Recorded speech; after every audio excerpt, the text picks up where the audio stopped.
Kilala mo ba si Job? Siya ay isang matuwid na taong pinili pa ring manalig sa Diyos sa kabila ng kalunos-lunos na trahedyang nangyari sa kanya. Napakapalad natin kumpara kay Job. Noong panahon niya, hindi pa dumarating ang Mesiyas. Hindi pa niya kilala si Kristo. Mas marami pang katanungan tungkol sa Panginoon. Maaaring itanong ni Job kung bakit nangyayari sa kanya ang mga pagdurusang iyon. Mabuti at matuwid naman siya, ngunit sunod-sunod ang trahedyang dinanas niya. Ninakawan sila, pinatay ang kanyang mga alipin, namatay ang kanyang mga anak at mga alagang hayop, nasira ang kanilang tahanan, at nagkaroon si Job ng matinding karamdaman na ubod ng sakit. Noon, ang hirap na magkaroon ng panghahawakan, ngunit tayong mga ipinanganak pagkatapos ng pagpapakilala ng Panginoon sa pamamagitan ni Jesus ay tunay na mapalad. Ang mga dumadaan sa matitinding pagsubok, kagaya ni Job, ay may krus na babalingan upang magpaalala kung sino ang Diyos at kung gaano niya tayo kamahal. Ipinapaalala ng krus ni Kristo ang katotohanan na mahal tayo ng Diyos, kung kaya't maging ang kaisa-isa niyang anak ay ibinigay niya upang tayo'y maligtas at magkaroon ng buhay na walang hanggan. Napakadaling matukso na mag-isip ng masama tungkol sa Diyos sa panahon at kalagayan ni Job. Ngunit, sa panahon natin ngayon, mayroon na tayong panghahawakan at iyon ay ang krus ni Kristo. Sapagkat gayon na lamang ang pag-ibig ng Diyos sa sangkatauhan, kaya't ibinigay niya ang kanyang kaisa-isang anak upang ang sinumang sumampalataya sa Kanya ay hindi mapahamak, kundi magkaroon ng buhay na walang hanggan. Anong problema ang pinagdaraanan ninyo ngayon? Nakakaranas ba kayo ng kawalan ng katarungan? Sakit, pagdurusa, pagkawala ng mahal sa buhay, diskriminasyon, at problema sa pera?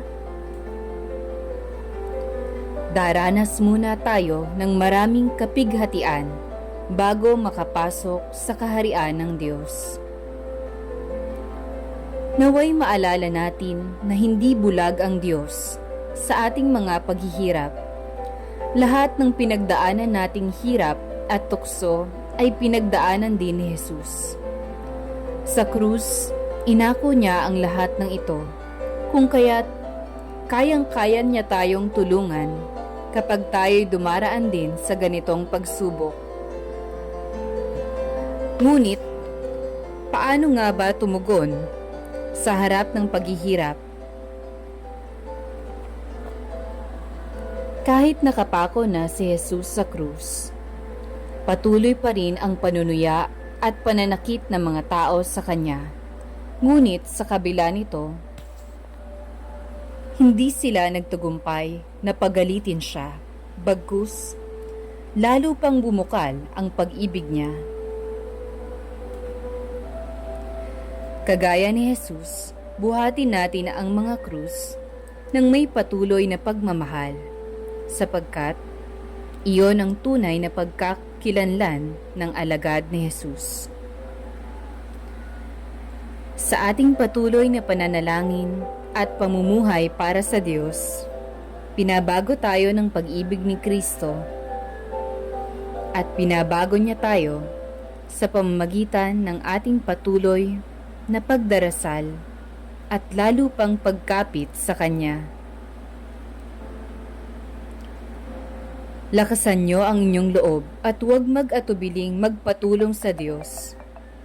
na harapin ang lahat ng hamon na ibinabato ng buhay.